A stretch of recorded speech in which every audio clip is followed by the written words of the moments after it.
Boa noite, queridos irmãos, graça e paz a todos. É com alegria que nós saudamos a todos os nossos queridos irmãos daí de Aracaju, Sergipe, né? Igreja Batista da Paz. Nós louvamos a Deus pela oportunidade e privilégio que os irmãos têm nos dado para estarmos trazendo uma pequena meditação para a edificação dos irmãos e para a glória de Deus. E eu agradeço ao pastor Josias, meu amigo, um servo de Deus que Deus usou para que eu pudesse estar hoje no ministério. E eu louvo a Deus por esse casal tão abençoado aí, Manelma, que o Senhor realmente os abençoe e abençoe seu ministério. Pois bem, eu gostaria de deixar uma porção aqui da palavra. E esse texto encontra-se em Salmo 37. Eu quero ler primeiro os primeiros 7 versículos. A minha versão diz assim: não se aborreça por causa dos homens maus, e não tenha inveja dos perversos, pois como o capim logo secarão, como a relva verde logo murcharão. Confie no Senhor e faça o bem, assim você habitará na terra e desfrutará segurança. Deleite-se no Senhor e Ele atenderá aos desejos do seu coração.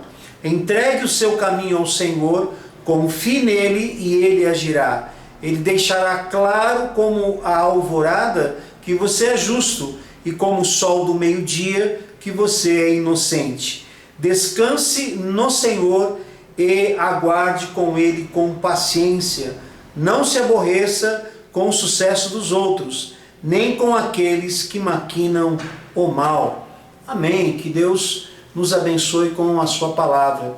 Esse é um texto aqui muito conhecido, um salmo de Davi, que tem como objetivo responder a uma indagação do povo de Israel. Por que o ímpio prospera? Por que as pessoas que não estão debaixo da graça de Deus, as pessoas que estão no mundo fazendo coisas tão ruins, estão prosperando, estão numa situação mais favorável, e nós que servimos a Deus, estamos padecendo e passando momentos tão difíceis? É possível que numa pequena transposição há alguém que pense dessa forma. Porque eu que sou cristão, sou servo de Deus, estou envolvido com a obra de Deus, com o Deus da obra, estou passando momentos difíceis, e as pessoas do mundão aí estão tão prósperos, tendo todas as coisas. Então o Senhor Deus usa Davi para trazer uma resposta extraordinária àquele povo, entendendo que a prosperidade, a verdadeira prosperidade, ela realmente vem do Senhor. Ela não vem do mundo, nem das circunstâncias. A prosperidade vem do Senhor. E aliás, dentro desse contexto, a prosperidade era uma evidência das pessoas que realmente serviam a Deus. É isso que fazia parte lá da teologia do Antigo Testamento. Hoje nós entendemos que a prosperidade do Antigo Testamento era, na verdade, um tipo. Hoje, a prosperidade ela é eminentemente espiritual. Nesse texto aqui mostra alguns caminhos para que nós tenhamos a nossa alegria completa, porque lá em João 15, o Senhor Jesus vai ministrar aquela palavra diretamente aos discípulos, indiretamente a nós, que se o ramo estiver na videira, então esse ramo dará fruto, dará muito fruto.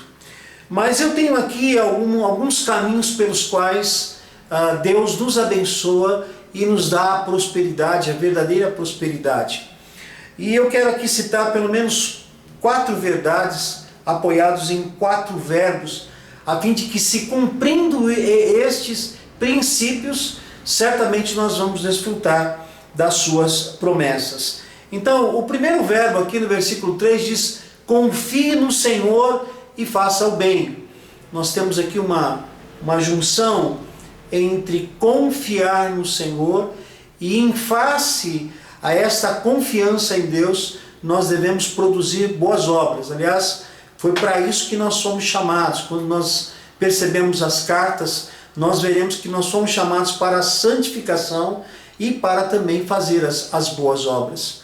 Então, a primeira coisa é não duvidar do que Deus pode fazer e do que Ele quer fazer na nossa vida. Nós precisamos confiar nele. Nós precisamos entender que Ele é o nosso Senhor e que Ele não está indiferente nem apático à nossa necessidade. Essa é a primeira lição que o texto nos ensina. Nós devemos confiar no Senhor e uma evidência dessa confiança em Deus é ajudar as pessoas, é fazer o bem. E diante disso, Ele vai nos garantir a nossa habitação e o nosso sucesso. O segundo verbo e a segunda lição está no versículo 4, quando ele diz: deleita-se no Senhor e Ele atenderá aos desejos do seu coração. Bom, em algumas versões nós teremos uma variação, mas esse deleitar-se no Senhor, meus irmãos, é ter prazer nas coisas de Deus. Sim, porque muitas pessoas, conquanto sejam cristãs, sejam membros de igrejas, têm prazer em tantas outras coisas, menos nas coisas de Deus.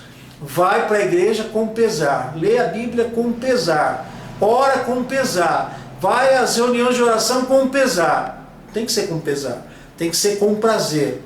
Então a palavra do salmista, a palavra de Deus aos nossos corações, ela é a seguinte: olha, tenha prazer nas coisas de Deus, deleite-se no Senhor, e a promessa é: e Ele vai conceder o que deseja o seu coração. Veja que texto maravilhoso.